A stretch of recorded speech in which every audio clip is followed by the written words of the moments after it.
Hello to Zach and Rachel, and also, as always, Lauren Ahern. It's good to have you all here in these dog days of summer.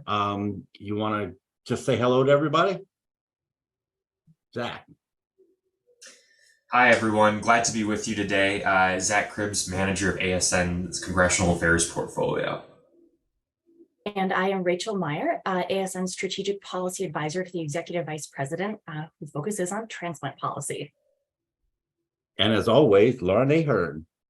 Yes, I'm Lauren Ahern, the Quality and Regulatory Affairs Associate. And our producer. And the producer, yes. And our producer. Well, it is the dog days of summer across the country. But in the face of all that heat and all those things, there has been a tremendous amount of activity, particularly in the transplant space. And that's what we're going to talk about today. Something that every nephrologist out there really, I think, has a really strong interest in. We've been working on this as ASN for many years now, and there seems to be a lot of things that have come to kind of like a perfect pitch at this one particular time in the summer of 2023. And that's what we're going to go over. So what I'd like to do is we do this back and forth, everybody, but let's just kind of in general start with the two big focus areas, the regulatory space to start with, and then go on over to the legislative space. But by all means, don't feel as though you can't jump in with, even if it's not. But by all means, please, everyone jump into the conversation. Rachel, why don't you tell us how we got here with the regulatory space and where we are? Yeah, thanks so much, David. As you said, this is a very exciting summer. So taking a step back, as you noted, access to kidney transplantation has long been a top ASN policy priority. And I think this year, particularly under the leadership of Dr. Michelle Josephson as our president, we've had the opportunity to do more than ever before to advance this space in partnership with other stakeholders, as well as policymakers up and down Pennsylvania Avenue. But let's go one step before that. In the United States, we are privileged to have a tremendously successful transplant system in so many ways. You know, we did a record number of transplants last year, and we're transplanting people who are more complex, who never would have been considered as candidates in the past. And these are all reasons that we at ASN, and I think, stakeholders across the community are celebrating. So the question for us now at this moment in time is, how can we continue to build on success and evolve the system so it best serves patients and best allows nephrologists, transplant surgeons, and other transplant professionals to really focus on two things: maximizing patient access and ensuring that access is equitable across socioeconomic, rural, urban, racial, ethnic, sex, gender, really all the lines to ensure that people have maximum access to the optimal therapy. And we did have some real significant movement on that this spring, if I'm not mistaken, in the OPTN modernization initiative. Can you go there for us and just kind of tell us how we've gotten into such a kind of really hyperactive space right now? I would love to. So the Health Resources and Services Administration, HRSA, this March announced a very exciting initiative called the Organ Procurement and Transplant Network, as we all know, the network that serves patients and helps get organs to the people who need them, the OPTN Modernization Initiative. And the goal of this initiative is really to evolve our system so that it is, as the name would imply, more modern, but also able to serve patients even better than it has in the past by strengthening things like accountability, increasing transparency on behalf of patients, and making sure that that whole complex network that works in every state and territory is utilizing the most modern technology possible in order to meet those needs. So we at ASN are very excited about this opportunity, and we're really committed to making sure that we and other stakeholders are working with HRSA to make sure that this grand, ambitious plan can fulfill its potential moving forward.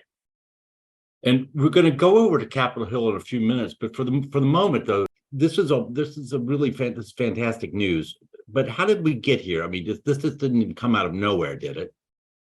Absolutely not. I think the announcement of the Modernization Initiative really reflects a continuation of sequential administrations at least two prior to this current one, who recognized the possibility to build on the successes of our transplant system and do it better. I think in parallel, looking at things like the White House Organ Summit, the Advancing American Kidney Health Executive Order, which really for the first time, I think, enshrined transplant as recognized by the federal government as the optimal therapy, setting ambitious goals like doubling the number of kidney transplants to 2030. Those executive branch actions and interests have also been matched by robust bipartisan congressional interest, passing some really forward-thinking legislation, again, with the goal of maximizing patient access over time. So, Zach, how would you characterize the level of interest in the last couple of years? We've had Senate Finance Committee hearings. We've had a lot of other activity. How would you characterize that right now? Interest in transforming transplant care in Congress is at its highest as it's ever been. I think the Congress has been really taking an increasing interest in kidney health issues overall, and particularly in ways that Congress can help improve access to transplant care. I'm sure you remember a few years ago, in 2019, Congress passed the Comprehensive Immunosuppressive Drug Coverage Act for kidney transplant patients, which was a huge landmark policy that the whole entire kidney transplant community have been working on for decades, really. There's also been longstanding interest in the Living Donor Protection Act, which would help remove barriers facing living donors. But beyond that, Congress really has been very interested in what else it can do to improve access to this critical therapy. So really excitingly this year, there has been this piece of legislation called the Securing the United States Organ Procurement and Transplantation Network Act, that has been introduced in a bipartisan, bicameral fashion by some really fantastic champions of kidney health care.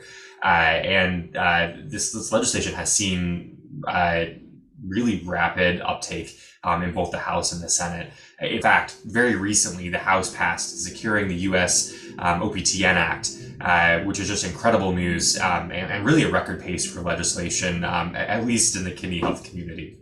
Well, congratulations on that success. Rachel, there's a lot to this. I think what Capitol Hill has been doing, which was really necessary to make it possible for HRSA to do what it needed to do. But HRSA also says it's going back and looking at the input it got from its 2022 RFI, where the kidney community and a lot of individuals provided input. So where do we end up now in terms of what HRSA wants to do and how they got Congress to actually take this step as well? Great question, David. As you alluded to, a lot of the groundwork for this modernization initiative really came out of a request for information that the agency put out in the summer of 2022. Taking all of that input from stakeholders and ideas about how the system could work as a whole to better serve patients is what has informed and driven the agency's interest in putting the modernization initiative together. And as you noted, there are many things that HRSA can do on its own, but there are a couple of key things that it really needs Congress to take action for. So even before HRSA announced the modernization initiative and its goals of increasing accountability, transparency, and leveraging modern technology on behalf of patients, the Biden administration included a request to Congress to make a couple of key statutory things that would give HRSA the flexibility to do things a little bit differently than it currently does. And in particular, HRSA requested that Congress grant them the authority to consider new ideas and new possible ways of going about executing the OPTN scope of work. I'm going to hand things over to Zach to get into the details of exactly how Congress is going about delivering on the ask that came from the Biden administration to fully enable the modernization initiative. Take it away, Zach. Thanks, David. Thanks, Rachel.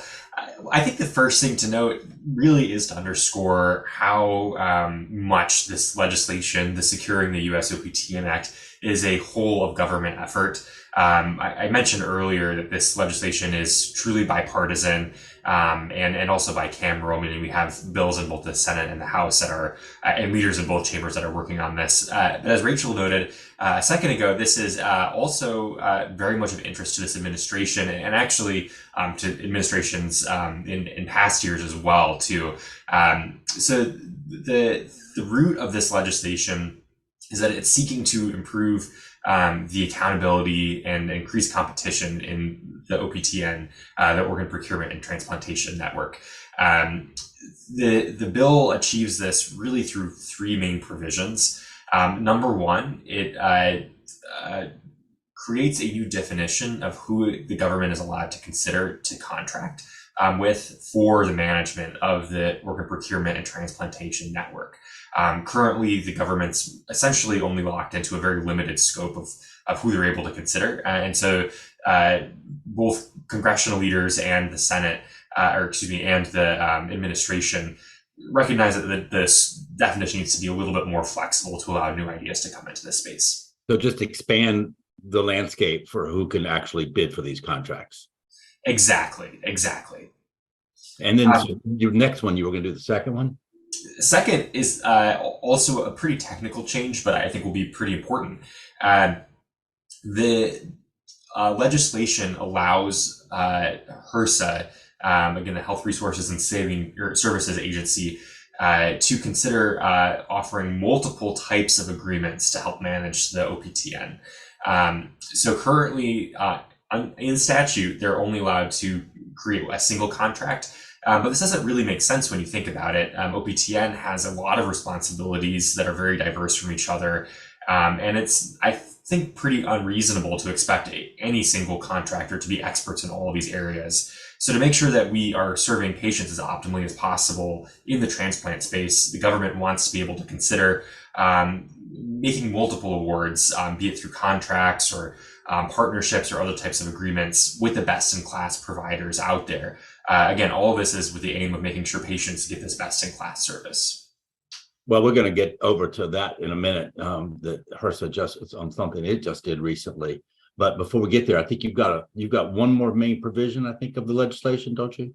Yeah, I'm saving the best for last, David. So this last provision is all about accountability. And really what it is a mandate that any boards of the Organ Procurement and Transplantation Network, the government agency that's really entity that's responsible for overseeing the transplant system, has to be separate from boards of any contractors that OPTN engages, which is a very important step. And again, I think this really emphasizes the importance of accountability in this space, so that patients can be continuously served by a system that is seeking to improve itself. Again, this is a mandate in the legislation, and one I think will bring more transparency about the operation of the system and ultimately better care for patients. I mean, I think we've discussed this, all of us, as just HRSA realizing it really needed to empower an independent board to really oversee this throughout its spaces. Would you agree with that? Absolutely. I think this is, again, something that HRSA recognizes deeply. It's also recognized by congressional leaders. So one of the champions of this legislation, Senator Grassley, has been working in the organ procurement transplant network space for decades, really trying to increase the public accountability, or trying to increase the accountability to the public within this important system. And so I think he and many other leaders who introduced this legislation really see this need for accountability and more role for the public to have in the way the system operates. Well, I'm coming over to, let's talk to Rachel for a minute about this, because I think there's a lot there that's happened very quickly. We recently saw something called the Industry Days with HRSA, and I'd like for you to tell us a little bit about that. I think you probably got a few other points too, but I did want to stress that at the Industry Days, they talked about what you're talking about, Zach, as turning this over into a multi-vendor contract, which is becoming more and more common in the government. This is not I just want to make the point that it's my understanding that the single contractor system for this is probably less common now than the multi-vendor contractor is. So this is not some new experimental thing. And Rachel, how would you characterize all of this? Yeah, I agree with everything that's been said, particularly your observations around, moving to multi-vendor being something that across the federal government ensures that, taxpayers, beneficiaries, patients, whomever really are served by the best in class vendor. And circling back to the point that Zach made about board independence, creating more accountability, I think in the context of moving to a system where patients are served by several different vendors who are each operating at the top of their class in their niche area of expertise, that board independence is also critical to ensure the board makes sure that those contractors, those vendors are all coordinating with one another appropriately so that the system continues to function as a whole. And that really is another overarching ASN goals that we are looking to the modernization initiative to allow every stakeholder in the process to work synergistically to meet the needs of patients in ways that the current system doesn't, quite frankly, fully allow them to do. I think a great example of an area where we would hope to see some change and anticipate seeing some change coming out of these shifts that we've just been discussing is, for example, making sure that the technology infrastructure can make widespread use of application programming interfaces or APIs so that instead of transplant professionals spending time manually entering data or their counterparts later wondering if that data is actually 100% complete or accurate, we're now letting technology do that work for us, freeing up our transplant care teams to do things other than sending faxes, making phone calls, and writing emails. These are the ways in which the HRSA Modernization Initiative will allow us all to better serve patients and achieve those goals of maximizing their access. As we think about wrapping this up, I just kind of wanted to go over some activities of recent weeks. In particular, and I want our listeners to know about them. In particular, we as an ASN participated both in a very important Capitol Hill Day recently, designed to really push support for the legislation. And then we also participated in what I mentioned as the industry days. And I think ASN is going to have a lot of work on its hands to kind of see this through. It's going to take a longer course than perhaps sometimes we'd like, but it may actually be shorter than what the government normally does. But Zach, to you first, like how would you describe the Hill Days that you and Killian organized? Yeah, well, and I'm glad you mentioned Killian's name. Just a big shout out here to Killian Gauze, who's the ASN Policy and Government Affairs associate, who's really been working hard to help organize some of our volunteer advocacy events. I think the first place to start on this is that this is not there's been a lot of recent activity to support the securing the U.S. OPTN Act.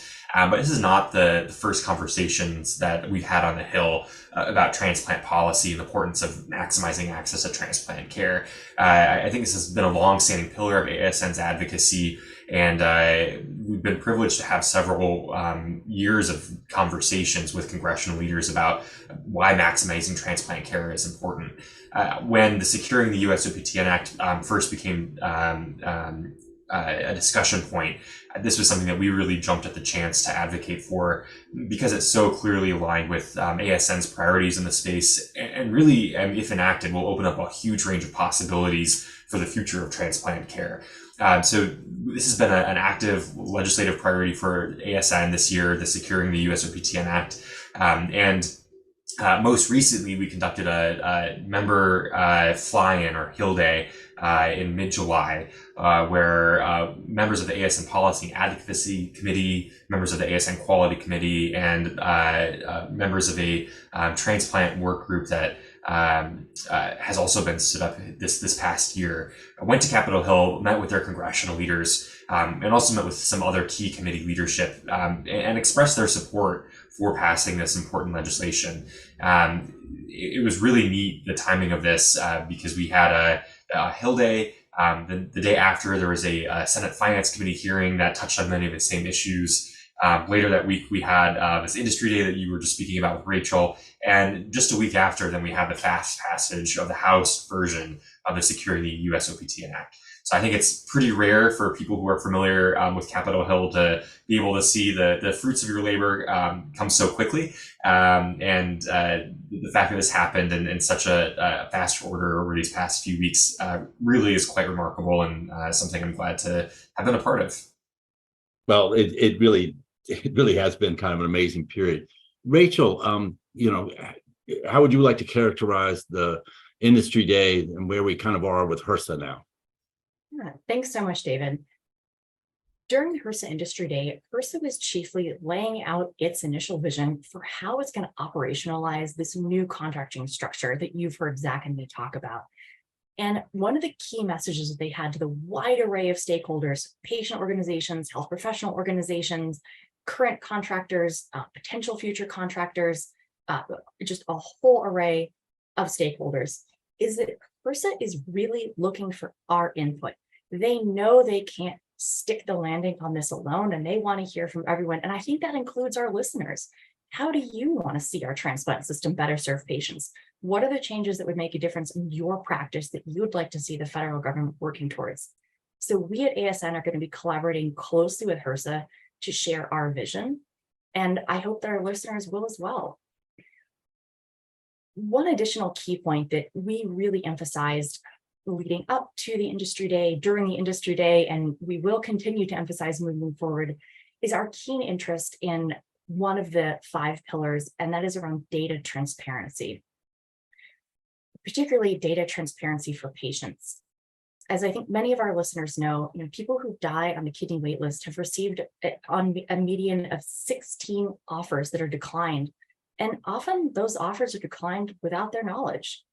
At the same time, we are now not using more than a quarter of kidneys that have been procured, even though data show that a lot of patients would have actually benefited from the chance to receive or consider those organs. So as a concrete example of something that we hope the modernization initiative and anticipate their focus on data transparency will enable is greater information sharing with patients about the decisions that were made on their behalf, with the goal of empowering them to have more of a voice in their care and dictate what their future looks like. I couldn't stress more what you just said, and I think last year when ASN did its comments and the rest of the community did, I think that was probably one of the most important themes that there was, which was basically there's a black box here, and that does not serve patients well.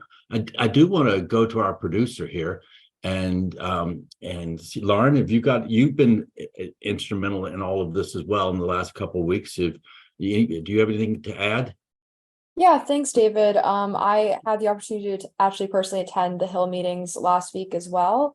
I guess one closing question I could potentially ask is to you, Zach. What do you think the next steps for this bill are, and can you put a timeline on it, or is it kind of just up to Congress on what's next? Thanks, Lauren. That is an excellent question. I think if you've spent any time on Capitol Hill, you learn really quickly not to put too many bets on when Congress will or will not do things. They write their own schedules. Having said that, I think there is a tremendous amount of momentum behind this legislation right now. As I mentioned before, the House just passed the Securing the U.S. OPTN Act, which and now it's up to the Senate to pass their companion legislation so the bill can be enacted. With the House passage, it puts a lot of pressure on the Senate to act. And it basically removes any excuses the Senate has for not taking action.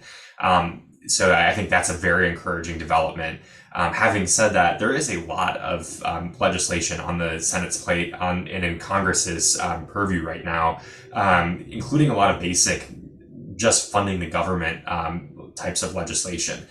So I think that I would hope that this bill continues to move quickly throughout the Senate. In all likelihood, we may need to be looking until after the August recess, and likely more until the end of the congressional calendar, when Congress is trying to wrap up for the year and get out of town for the holidays, to see final action on this. But I will say, because there is such enormous support for this on a bipartisan basis by some very important people in the Senate, we could very well see action on this bill much sooner. So I think this is a really important point for ASN advocates who are listening to this, that transplant care should be maximized at every opportunity. Now is a time to write to your senators and encourage quick action on this bill. There's a very handy action alert we have on the ASN website, and we can link to in the show notes for this. That'll allow you to access a pre-written message you can send with 2 or 3 clicks directly to your senators to take action. And of course, any encouragement on social media is always welcome. Okay, I think, Zach, you just got the last word on the grassroots outreach. Rachel, do you have a last word? As excited as we at ASN are about the HRSA Modernization Initiative, and as committed as we are to helping HRSA ensure it fulfills its potential, there remain many other opportunities across the federal government that we're also focused on to help us achieve our goal of maximizing patients' access to transplantation. In the few minutes we have left, I would particularly highlight the need for more coordination across the Centers for Medicare and Medicaid Services and the Health Resources and Services Administration, each of which have a key role to play in regulation and oversight of the many stakeholders who have influence and responsibility to help patients navigate their journey to get a kidney transplant. In our ideal world, eventually, that goal would be facilitated by the creation of a central office of kidney health and transplantation within the Department of Health and Human Services.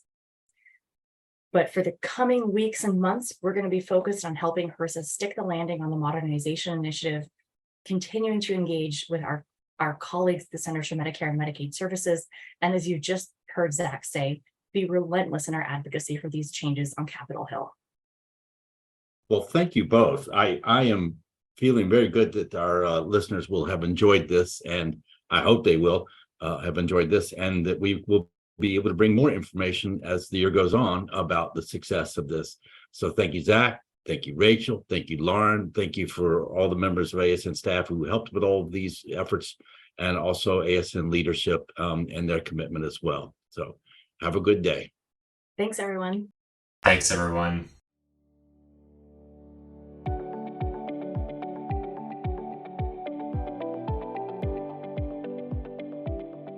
This podcast is copyrighted by the American Society of Nephrology. All rights reserved. All content in this podcast is for informational purposes only and is not intended to be medical advice. This podcast should not be used in a medical emergency or for the diagnosis or treatment of any medical condition. Please consult your doctor or other qualified healthcare professional if you have any questions about any medical condition or before taking any drug, changing your diet, or commencing or discontinuing any course of treatment. Thank you for listening to this podcast from the American Society of Nephrology.